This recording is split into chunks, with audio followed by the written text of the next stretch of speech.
Shana Tova à toutes et à tous. Je tenais à vous dire Shana Tova à partir d'une photo de cette esplanade du Kotel, car bien sûr l'année prochaine, nous allons poursuivre notre accompagnement de Rosh Chodesh du premier du mois avec les femmes du mur.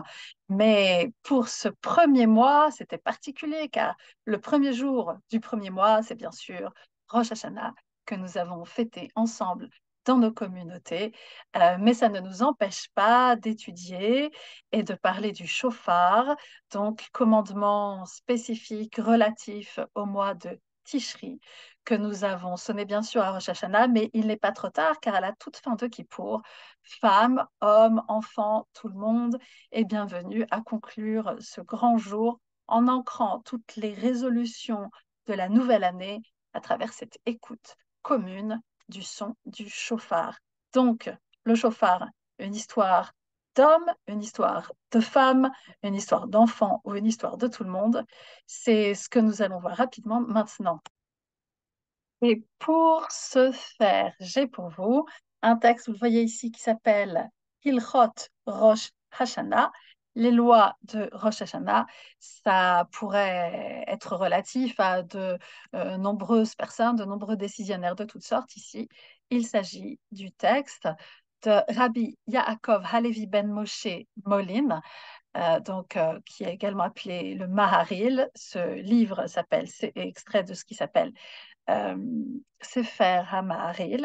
Et donc, il est né en 1355, il est mort en 1427 et il était un grand, grand décisionnaire en Ashkénaze. Et voyons ce qu'il nous dit sur les femmes et le chauffard.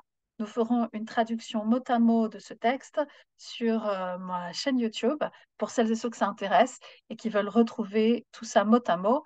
Mais je vous ai fait une sélection des passages les plus intéressants. Et ce qu'il nous dit dans ce texte ici, c'est que les femmes se sont rendues tenues de l'obligation du chauffard. Les femmes sont-elles tenues à écouter le chauffard à la base? C'est controversé, puisqu'il y a une position juridique qui a pris une certaine importance dans le monde juif, qui est que les femmes sont exemptées des commandements positifs liés au temps. Souffler dans un chauffard, c'est positif parce que c'est l'action positive de souffler, c'est pas une interdiction mais une action positive. C'est lié au temps parce que c'est lié au fait de Tishri, à Rosh Hashanah, au Slichot, à la toute fin de Yom Kippour, donc elle pourrait en être exemptée. Il y a des discussions nombreuses autour de ça sur lesquelles on reviendra. Mais ici, ce que nous dit le Maril qui est intéressant, c'est qu'elles se sont rendues tenues. Et maintenant, elles sont tenues. Et alors, il va plus loin, il dit que les femmes doivent se préparer de telle sorte qu'elles soient présentes dès le début pour en entendre à la fois les offices et la sonnerie du chauffard. Et elles doivent être prêtes. Pourquoi? Parce que elles ne doivent pas obliger la communauté à les attendre. Donc c'est intéressant parce que ça signifie que au cas où elles seraient en retard, la communauté doit les attendre, ce qui donne une importance à ce commandement pour elles.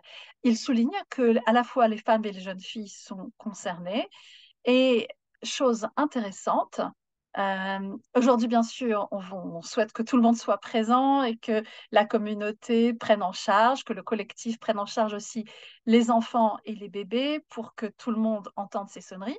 Mais dans le cas où, comme dans des époques plus anciennes, on considère que les bébés sont de la responsabilité de leur maman, eh bien, ce que dit le Maharil ici, c'est qu'il est souhaitable qu'elles laissent leur bébé à la maison pour qu'ils n'interfèrent pas avec leur écoute de la sonnerie du chauffard. Comme si le devoir personnel et spirituel pouvait passer avant le devoir maternel, ce qui est contraire à certaines autres visions qu'on a pu avoir à toutes les époques et qui existent d'ailleurs encore aujourd'hui.